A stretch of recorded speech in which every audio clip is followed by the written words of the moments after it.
అసలు మామూలు రోజుల కన్నా ఆదివారం అస్సలు వెళ్ళకూడదండి రైతు బజార్కి. ఎందుకంటే చాలా రష్ ఉంటుంది. తర్వాత ఏవి ఎక్కడున్నాయో కూడా మనకు తెలియదండి, కనిపించవు ఆ రష్లోని.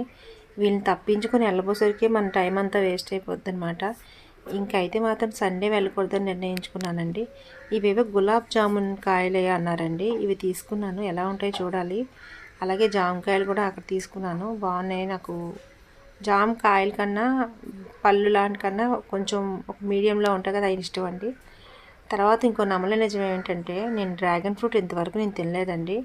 అందుకే ఒకసారి టేస్ట్ చేద్దాం అని చెప్పి తీసుకున్నాను అనమాట. ఇంకా కాయగూరలు అన్నీ చూస్తే మాత్రం చాలా ఎక్కువ కాస్ట్లోనే ఉన్నాయి. కానీ మనకి ఏంటంటే ఒక్కొక్కసారి ఒక్కోలా ఉంటాయండి. ఒకసారి రేట్ తగ్గుతుంది, ఒక్కోసారి పెరుగుతుంది. అలానే టమాటా కూడా ఎక్కువ ఉన్నాయి, ఉల్లిపాయలు ఎక్కువ ఉన్నాయండి. ఇంకా మిగతా కాయగూరలు కూడా సేమ్ ఒకటే కాస్ట్ ఎక్కువ